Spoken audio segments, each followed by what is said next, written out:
Hello, welcome and नमस्कार दोस्तों। स्वागत है आपका अपने यूट्यूब चैनल ओनली सक्सेस में। और आज के इसमें हम लोग वीडियो में बात करने वाले हैं 23 दिसंबर यानी 23 दिसंबर से लेके 31 दिसंबर तक का जो करंट अफेयर्स है वीकली वाले सेगमेंट में हम लोग उसकी बात करेंगे। और जिन लोगों ने पुराने वीडियोस ना देखे हों वो लोग जाके पुराने वीडियोस भी देख लें, क्योंकि हम लोग एक एक करके पीछे से कवर करेंगे। और अगर आपका केवी या कोई भी एग्ज़ाम है तो एक हफ्ते में जितनी भी important one liner factual information आपके लिए ज़रूरी है सारी इसमें कवर की जाती है। तो इस वीडियो को पूरा एंटर ज़रूर देखिए और आप लोग कमेंट में ज़रूर बताइए कि आपके लिए कितना यूज़फुल हो रहा है, आपके लिए काम आने वाले एग्ज़ाम के लिए, और इसमें कुछ ऐड करने की ज़रूरत है या नहीं है। और दूसरा यह है कि आप लोग टेलीग्राम से जुड़ जाइए, डिस्क्रिप्शन में उसका लिंक दिया हुआ है, वहाँ से आपको पीडीएफ भी मिल जाएंगे सारे। और हालांकि पीडीएफ थोड़ा सा लेट आते हैं तो थोड़ा सा निश्चिंत रहा करें, पीडीएफ लेकिन आएंगे ज़रूर। और इसके बाद में अगर चैनल सब्सक्राइब नहीं किया आपने, चैनल सब्सक्राइब कर लीजिए, लाइक कर लीजिए और इस वीडियो को एंड तक ज़रूर देखिए। तो शुरू करते हैं इस वीडियो को। सबसे पहला जो है क्वेश्चन, किस इंश्योरेंस कंपनी ने रिस्पेक्ट सीनियर केयर राइडर के लॉन्च की घोषणा की है? सबसे पहली बात तो यह है कि इंश्योरेंस कंपनी जिसने सीनियर सिटीजन्स के लिए लॉन्च किया है उसका नाम है Bajaj Allianz general insurance company. तो अगर आपसे पूछा जाए senior respect senior care rider ये क्या है, ये पॉलिसी है सीनियर सिटीजन्स के लिए। अच्छा, एक चीज़ और मैं साथियों बता दूं कि अगर आप लोग क्वेश्चन इसमें जो फ्रेम किए गए हैं तो इस क्वेश्चन में भी कोशिश ये की गई है कि आपके पास जितना भी इंफॉर्मेशन क्वेश्चन में प्लस उससे रिलेटेड जो आंसर इसमें फ्रेम किए गए हैं वो उसमें आपके पास मैक्सिमम क्वेश्चन जानकारी आपको दे दी जाए। तो क्वेश्चन भी आप लोग उतनी ही ध्यान से पढ़िए जो आंसर जितना इम्पोर्टेंट है। दूसरा ये जहाँ जहाँ एक्सप्लेनेशन की ज़रूरत है वहाँ पे एक्सप्लेनेशन भी किया गया है, तो वहाँ पे और हाईलाइट भी करने को, मतलब आपके लिए जितना आसान हो सकता है उस इस डॉक्यूमेंट को उतना आसान बनाने की कोशिश की गई है, हाईलाइट के माध्यम से या एक्सप्लेनेशन के माध्यम से या इन्फॉर्मेशन के माध्यम से। तो आप लोग निश्चिंत रहें, जो भी इंपॉर्टेंट इन्फॉर्मेशन आपके लिए ज़रूरी है सारी इसमें दे रखी है। तो अगला, इंजीनियर इन चीफ नियुक्त किया गया किसको? अरविंद वालिया को। अगली, भारत के किस राज्य का निर्वाचन क्षेत्र धर्मदम देश का पहला पूर्ण पुस्तकालय निर्वाचन क्षेत्र बना है? केरल का। हाल ही में किस देश की सरकार ने ई स्पोर्ट्स को मल्टी स्पोर्ट्स इवेंट के हिस्से के रूप में मान्यता दी गई है? ई स्पोर्ट्स अभी तक हम लोग जितना भी स्पोर्ट्स होता है वो सारे आउटडोर या इंडोर रहते हैं, पर ई स्पोर्ट्स अभी तक किसी भी देश ने मान्यता नहीं दी है। तो ये पहला करने वाला भारत ऐसा देश है। अब ई स्पोर्ट्स का मतलब क्या है, जो लोग नहीं समझ पाए, इलेक्ट्रॉनिक स्पोर्ट्स यानी कि जो ऑनलाइन गेमिंग है, आजकल अलग अलग तरीके के जो गेम्स चलते हैं और वो उसको ई स्पोर्ट्स बोलते हैं, जो मोबाइल में ऑनलाइन खेल सकते हैं, उनको अब इसमें मान्यता दे दी गई, ई स्पोर्ट्स की मान्यता मिल गई है उनको।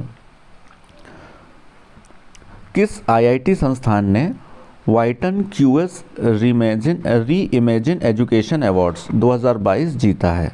आईआईटी मद्रास ने।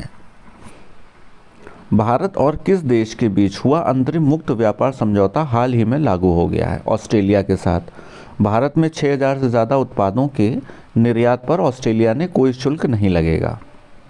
इसे जो मुक्त व्यापार होता है, मतलब फ्री ट्रेड एग्रीमेंट, जो लोग अगर नहीं समझ पा रहे हैं, फ्री ट्रेड एग्रीमेंट होता है कि उसमें किसी देश के साथ अगर समझौता हो जाता है तो उसमें कुछ चीज़ों को कर मुक्त कर दिया जाता है, शुल्क उसमें नहीं लगेगा।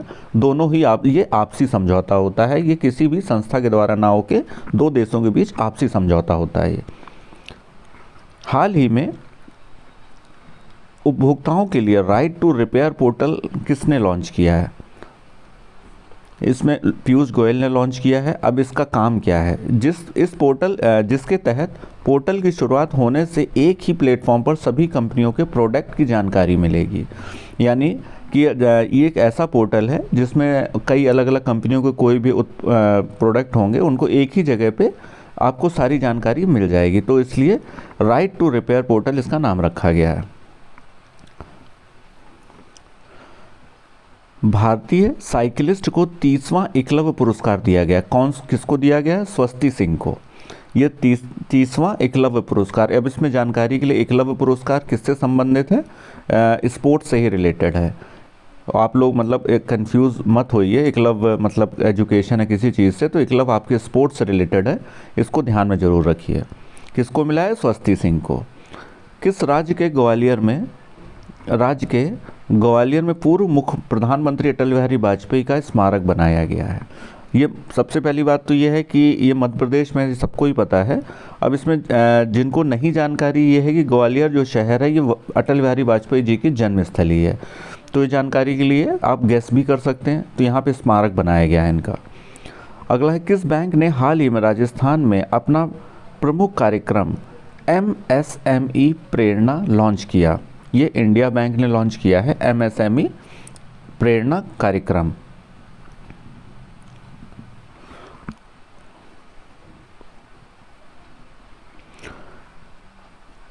अगला प्रश्न देख लेते हैं। प्रति कृषि परिवार औसत मासिक आय में यह कौन सा राज्य पहले स्थान पर है? मतलब इसमें यह है कि कौन सा राज्य है जिसमें जो मासिक आय है कृषि में हर प्रति परिवार वो सबसे प्रथम स्थान पर है? मेघालय। इसकी औसत आय कितनी है? 29,348। तो ये मैंने याद करने के लिए इसमें डाटा दिया है, पर ये कभी पूछा नहीं जाएगा। जो पूछा जा सकता है उसके बाद पंजाब का स्थान है, इसके बाद हरियाणा का, उसके बाद अरुणाचल प्रदेश का स्थान है। ये है प्रति कृषि परिवार औसत मासिक आय है ये। अगला प्रश्न है, हॉकी विश्व कप 2023 के उद्घाटन कार्यक्रम में परफॉर्म करने वाले दिग्गज कलाकार कौन होंगे? रणवीर सिंह और दिशा पटनी, भुवनेश्वर और राउरकेला में। अब इसमें इम्पॉर्टेंट ये भी देख लीजिए, भुवनेश्वर और राउरकेला में ये संपन्न होगा हॉकी का विश्व कप। और जिन लोग को जानकारी नहीं है तो ये दोनों ही चीज़ें उड़ीसा में हैं, दोनों ही शहर। तो अगला जो हॉकी का विश्व कप होगा वो होगा भुवनेश्वर या उड़ीसा में। इसको कौन से कलाकार इस कार्यक्रम का उद्घाटन करेंगे? रणवीर सिंह और दिशा पाटनी। अगला प्रश्न है, क्रेमलिन ने व्लादिमीर जेलेंस्की की किस योजना को खारिज कर दिया? 10 सूत्री शांति योजना को। तो अब अगर ये भी पूछा जा सकता है 10 सूत्री शांति योजना किन किन देशों के बीच में है? तो क्रेमलिन मतलब क्या कहते हैं आपका रशिया और यूक्रेन के बीच में। तो ये इस तरह से भी क्वेश्चन को मैं बस बताता इसलिए चल रहा हूँ कि जब भी ऐसी चीज़ आए तो इसको आपको कितनी बारीकी से पढ़ना है, प्रश्न हो चाहे वो उत्तर हो। प्रति व्यक्ति ग्रीन हाउस गैस उत्सर्जन में सर्वाधिक योगदान देने वाला दुनिया का प्रथम देश कौन बन गया है? अमेरिका। जेम्स कैमरून की हॉलीवुड फिल्म अवतार द वे ऑफ वाटर को कब रिलीज़ किया गया है? अब देखिए इसमें हालांकि ये डेट इतनी इम्पोर्टेंट नहीं थी, 16 दिसंबर 2022, पर इसमें इम्पॉर्टेंट ये है कि इसके डायरेक्टर कौन है। ये बहुत बहुत इम्पॉर्टेंट है, जेम्स कैमरून। तो ये अवतार मूवी आपके कोई भी एग्ज़ाम है तो ये बहुत ही आम बात है, ये आपसे डायरेक्टर का नाम पूछा जा सकता है अवतार मूवी के। तो इसका नाम जेम्स कैमरून है, तो आपको पता होना चाहिए। कौन सा देश दुनिया का पहला कृत्रिम भ्रूण विकसित करने वाला प्रथम देश बन गया है? इजराइल। अगला प्रश्न, भारत ने किस खेल की नई पद्धति को आधिकारिक मंजूरी प्रदान की है? ई स्पोर्ट्स को। 27 दिसंबर को पूरे विश्व में कौन से दिवस के रूप में मनाया गया? ये तीसरा अंतर्राष्ट्रीय महामारी तैयारी दिवस, international day of epidemic preparedness, इसके रूप में जो कोरोना आया है उस तब से ये मनाना शुरू हुआ है और ये तीसरा इसका अवसर है जब मनाया जा रहा है। भारत की किस महिला खिलाड़ी ने फोर्ब्स की दुनिया में अधिक कमाई करने वाली शीर्ष 25 की वार्षिक सूची में शामिल होने वाली पहली महिला खिलाड़ी बनी? पीवी संधू। दक्षिण अफ्रीका के किस खिलाड़ी ने अंतर्राष्ट्रीय क्रिकेट से संन्यास ले लिया? फरहान बेहरदीन ने।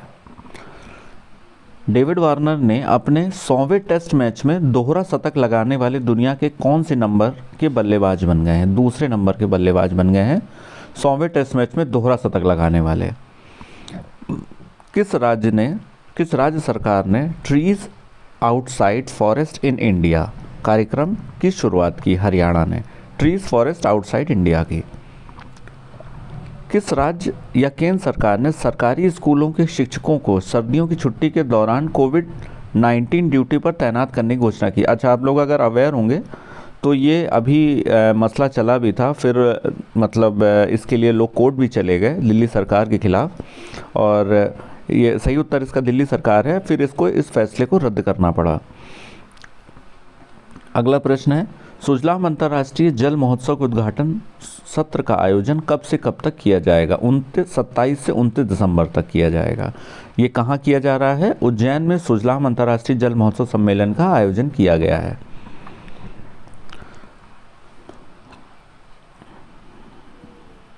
अगला प्रश्न है, 26 दिसंबर 2022 को हुए नेशनल बॉक्सिंग चैंपियनशिप के प्रथम श्रेणी में किन दो खिलाड़ियों ने गोल्ड मेडल प्राप्त किया?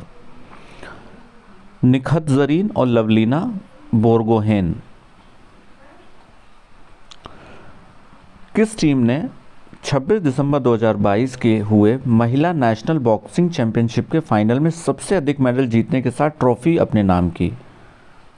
रेलवे की टीम ने सबसे अधिक मेडल जीते और इसने ट्रॉफी भी जीती है। किसमें?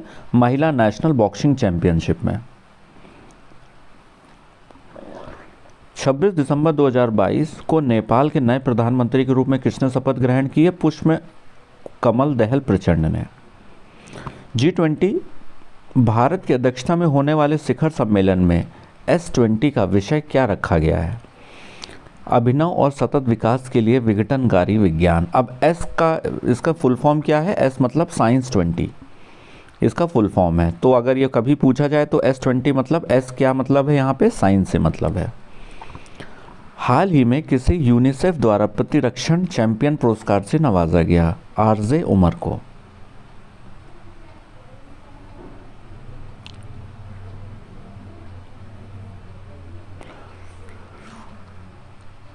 अगला प्रश्न है, हाल ही में किसे कन्नड़ भाषा के लिए साहित्य अकादमी पुरस्कार प्रदान किया गया? मुदनाकुडू चिन्नास्वामी को। किसे शस्त्र रामानुजन पुरस्कार 2022 से सम्मानित किया गया? यूनकिंग टैंग को। अच्छा, रामानुजन जो पुरस्कार है ये गणित के क्षेत्र में दिया जाता है, और जिन लोगों को नहीं पता ये भी नोट डाउन कर लें इसको। और किसको दिया गया है? यूनकिंग टैंग को। भारत के रक्षा मंत्रालय ने चीन एवं पाकिस्तान की सीमा पर किस मिसाइल को तैनात करने अनुमति प्रदान कर दी है? प्रलय मिसाइल को। इसकी रेंज कितनी है? 150 से 500 किलोमीटर तक। ये कहाँ चीन और पाकिस्तान की सीमा में ये तैनात करने की अनुमति रक्षा मंत्रालय ने दे दी है इसकी। प्रलय मिसाइल याद कर, इसकी रेंज उतनी ही इम्पोर्टेंट है जितनी ये इसका नाम इम्पोर्टेंट है, तो 150 से 500 किलोमीटर। अंतर्राष्ट्रीय प्रकृति संरक्षण संघ की एक रिपोर्ट के अनुसार भारत में कुल कितनी प्रजातियां संकटग्रस्त या विलुप्त होने की कगार पर हैं? 73 प्रजातियां ऐसी हैं जो संकटग्रस्त हैं या विलुप्त होने की कगार पर हैं। भोपाल में चल रहे इंटरनेशनल वन मेले का समापन किस दिन किया गया? 26 दिसंबर 2022। अब यहाँ पे डेट से ज़्यादा इम्पॉर्टेंट है ये कहाँ पर संपन्न हुआ है, तो भोपाल आपको पता होना चाहिए। इंटरनेशनल वन मेला भोपाल में संपन्न किया गया। भोपाल कहाँ है? MP में। यूट्यूब के द्वारा भारत के GDP में कितने करोड़ का रुपए का योगदान? ये बहुत इंटरेस्टिंग फैक्ट था, इसलिए मैंने ऐड किया है और हो सकता है आपके एग्जाम में पूछ भी लिया जाए। तो ये 10,000 करोड़ रुपए का योगदान है इंडिया की GDP में यूट्यूब का। ऑक्सफोर्ड की रिपोर्ट के अनुसार यूट्यूबर्स ने GDP में 10,000 करोड़ का योगदान दिया। यूट्यूब ने भारत के सकल घरेलू उत्पाद में योगदान के साथ साथ 7.5 लाख करोड़ का भी समर्थन किया है। लोगों को यूट्यूब आज की डेट में बहुत बड़ा माध्यम है लोगों को रोजगार देने के लिए, और इससे सरकार को बहुत बड़ा रेवेन्यू मिलता है। तो यूट्यूब को आप हल्के मत लीजिए। अगर आपको नहीं जानकारी है तो यूट्यूब बहुत बड़ा माध्यम बन रहा है धीरे धीरे लोगों को रोजगार के साथ साथ सरकार के लिए भी आय का साधन का। किन दो देशों के बीच वीर गार्जियन युद्धाभ्यास 2023 की शुरुआत की जाएगी? भारत और जापान के बीच में ये युद्धाभ्यास है, इम्पॉर्टेंट है। 2022 के वैश्विक खाद्य सुरक्षा सूचकांक की रिपोर्ट किसके द्वारा जारी की जाती है? ब्रिटिश साप्ताहिक द इकोनॉमिस्ट के द्वारा। तो द इकोनॉमिस्ट के द्वारा जारी की जाती है, और ये कहाँ का साप्ताहिक पत्रिका है? ब्रिटिश की। ये पता होना चाहिए आपको। जापान के MUFG बैंक ने टाटा पावर के लिए कितने रुपए की स्थायी व्यापार वित्त सुविधा निष्पादित की है? 450 करोड़ रुपए की। हाल ही में किसने साहित्य अकादमी पुरस्कार 2022 की घोषणा की? तो जितने भी साहित्य अकादमी पुरस्कार हैं वो साहित्य अकादमी के द्वारा घोषित किए जाते हैं, इनकी घोषणा की जाती है। अब इसमें इस वर्ष हिंदी के लिए बद्री नारायण को साहित्य अकादमी अवार्ड दिया गया। ये बहुत इंपॉर्टेंट, ऊपर कन्नड़ था, हिंदी का, क्योंकि हिंदी बेल्ट में अगर आप रह रहे हैं तो आपको ज़रूर पता होना चाहिए, बद्री नारायण को हिंदी के लिए साहित्य अकादमी पुरस्कार दिया गया है। ये बहुत प्रसिद्ध कवि हैं। कला, साहित्य और सामाजिक योगदान के क्षेत्र में के लिए सुदीप सेन, शोभना कुमार और संजय के रॉय को किस पुरस्कार से सम्मानित किया गया? रविन्द्रनाथ टैगोर लिटरेरी पुरस्कार। किससे किया गया है? सुदीप सेन को किया गया है, शोभना कुमार का, और संजय के रॉय को रविन्द्रनाथ टैगोर लिटरेरी पुरस्कार से सम्मानित किया गया है। निम्न में से किस कंपनी ने सर्वश्रेष्ठ वैश्विक प्रतिस्पर्धा विद्युत कंपनी पुरस्कार जीता? NHPC limited. निम्न में से किस राज्य के उपराज्यपाल मनोज सिन्हा ने 3 नई योजनाओं की घोषणा की है? जम्मू कश्मीर। तो ये तो अब अगर मनोज सिन्हा आपको पता है कि जम्मू कश्मीर के राज्यपाल हैं, तो अपने राज्य की ही योजनाओं का उद्घाटन करेंगे, तो ये जम्मू कश्मीर आपको पता होना चाहिए उपराज्यपाल कहाँ के हैं, बस उससे आपका काम हो जाएगा। निम्न में से किस फुटबॉल प्लेयर को 2022 के लिए BBC sports personality of the year से सम्मानित किया गया? बेथ मीट को। इंग्लैंड की पहली बड़ी महिला फुटबॉल ट्रॉफी जीती है इन्होंने। राष्ट्रपति भवन 1 दिसंबर से सप्ताह में कितने दिन जनता के दर्शन के लिए खुलेगा? 5 दिन के लिए। ये अभी जानकारी होनी भी चाहिए और ये पूछा भी जा सकता है आपके लिए, कोई बड़ी बात नहीं है। 5 दिन के लिए राष्ट्रपति भवन अब खुलेगा। GITR 2022 के अनुसार कौन सा देश नेटवर्क रेडिनेस इंडेक्स में शीर्ष पर है? अमेरिका। हाल ही में इंडो पैसिफिक रीजनल डायलॉग का चौथा संस्करण 23 से 25 नवंबर तक कहां पर आयोजित किया जाएगा? नई दिल्ली में। Indo Pacific regional dialogue. हाल ही में किसने पुनः निर्मित त्वांग युद्ध स्मारक राष्ट्र को समर्पित किया है? पेमा खांडू ने। प्रत्येक वर्ष असम में 24 नवंबर को कौन सा दिवस मनाया जाता है लचित दिवस के रूप में? 28वां कोलकाता अंतर्राष्ट्रीय फिल्म फेस्टिवल की शुरुआत किस दिन की जा रही है? 15 दिसंबर 2022 को कोलकाता अंतर्राष्ट्रीय फिल्म फेस्टिवल। आपको पता होगा अमिताभ बच्चन और ये शाहरुख खान इन लोगों ने स्पीच दी थी, काफ़ी विवाद भी हुआ इस मामले में। तो 15 दिसंबर से कोलकाता में आयोजित की जा रही है।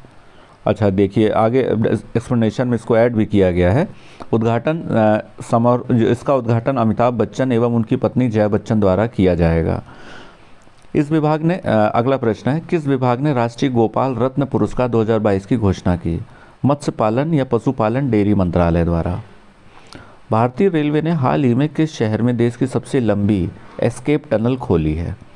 ये कश्मीर में खोली गई है। अब इसको थोड़ा डिटेल में देख लेते हैं जानकारी के लिए। भारतीय रेलवे ने हाल ही में जम्मू कश्मीर में 111 किलोमीटर लंबे निर्माणाधीन बनिहाल कटरा रेल लाइन में 12.89 किलोमीटर लंबी सुरंग बनाने का काम पूरा होने के बाद देश की सबसे बड़ी एस्केप सुरंग को खोल दिया है। तो एस्केप टनल कहाँ है? जम्मू कश्मीर में। इसको आप खैर जो आपको ऐसा लगता है जल्दबाजी में रह गई हैं चीज़ें, तो ये PDF में आप वहाँ से डाउनलोड जब आप करेंगे तो उसको वहाँ से आप आराम से पढ़ सकते हैं। तो एक्सप्लेनेशन मैंने दे दिया है इसमें। प्यूमा इंडिया ने हाल ही में किस अभिनेत्री को ब्रांड एम्बेसडर नियुक्त किया है? अनुष्का शर्मा को। अगले वर्ष 1 से 11 फरवरी 2023 को होने वाली फीफा विश्व कप की मेजबानी कौन सा देश करेगा? मोरक्को।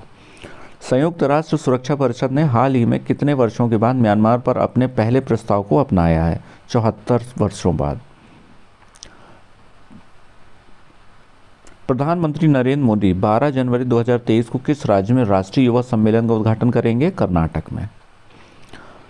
निम्न में से कौन सा देश पहली बार 27 फरवरी से 5 मार्च 2023 होने वाले वर्ल्ड टेबल टेनिस सीरीज़ की मेजबानी करेगा? भारत करेगा। कहाँ करेगा? गोवा में। कौन सी सीरीज़ है ये? वर्ल्ड टेबल टेनिस सीरीज़ है। 5 मार्च तक चलेगी, 27 फरवरी से। संसद ने 21 दिसंबर 2022 को कौन सा विधेयक पारित किया जो भारतीय अधिकारियों को खुले समुद्र में समुद्री डकैती के खिलाफ कार्रवाई करने में सक्षम बनाएगा? समुद्र डकैती रोधी विधेयक 2022। अगला प्रश्न, भारत ने संयुक्त राष्ट्र शांति सैनिकों के मानसिक स्वास्थ्य एवं UNSC के प्रस्ताव के पक्ष में मतदान किया। किस देश ने प्रस्ताव का मसौदा तैयार किया? मैक्सिको ने। कौन सा देश का कौन सा देश का पहला कार्बन न्यूट्रल पावर एक्सचेंज बन गया है? भारतीय ऊर्जा विनिमय ये पहला बन गया है कार्बन न्यूट्रल पावर एक्सचेंज। अगला प्रश्न है the Indian Navy @75 reimagining the voice, rementioning the voice, ये शीर्षक वाली पुस्तक के लेखक कौन है? रंजीत बी राय और अरित्रा बनर्जी। क्या नाम है? The Indian Navy @75 rementioning the voice.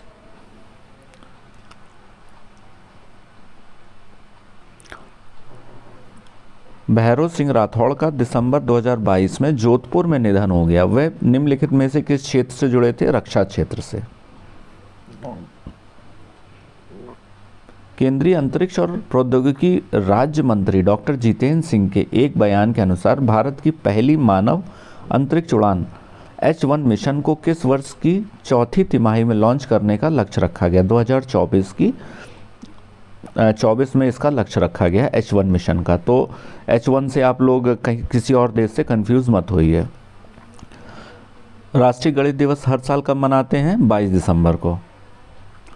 प्रसिद्ध गणितज्ञ श्रीनिवास रामानुजन की जयंती मनाने के लिए हर साल 22 दिसंबर को राष्ट्रीय गणित दिवस मनाया जाता है। तो ये बहुत इंपॉर्टेंट है, इसलिए इसको ऐड किया गया है आपके एक्सप्लेनेशन में। ढोकरा कला जो हाल ही में समाचारों में रही है, निम्नलिखित में से किससे संबंधित? धातु की ढलाई से संबंधित है ढोकरा कला। हाल ही में खबरों में रहा मुदुमलाई टाइगर रिजर्व किस 3 राज्यों में ट्राई जंक्शन पर स्थित है? देखो तो इसमें इंपॉर्टेंट ये है कि मुदुमलाई टाइगर रिजर्व ये कहाँ पर स्थित है? तो साउथ में ही नाम से ही लग रहा है। तो ट्राई जंक्शन कर्नाटका, केरल और तमिलनाडु में। तो ये ट्राई जंक्शन नीलगिरी हिल्स पर ही होगा, जाहिर सी बात है। तो ये मुदुमलाई टाइगर रिजर्व कहाँ है? इन तीनों राज्यों के ट्राई जंक्शन पर। तो साथियों आज के लिए इतना ही है। एक हफ्ते करंट अफेयर्स हो गया है और होपफुली आपका जो 1 से लेकर 8 जनवरी तक का करंट अफेयर्स भी रेडी है ऑलमोस्ट, और कल शायद वो आपको मिल जाएगा। तो इसको एक बार देख लीजिए और 1 या 2 दिन में आपको इसका PDF मिल जाएगा। तो वहाँ से आप लोग डाउनलोड करके देख लीजिए और आपके लिए यूज़फुल ज़रूर होने वाला है ये, क्योंकि इसमें एक भी फैक्ट नहीं छोड़ा गया है और कोशिश की गई है कि अलग अलग सोर्सेज से इसमें ऐड किए जाएँ, जिससे आपके कोई किसी भी तरीके का किसी भी लेवल का एग्ज़ाम हो आपका काम हो जाए।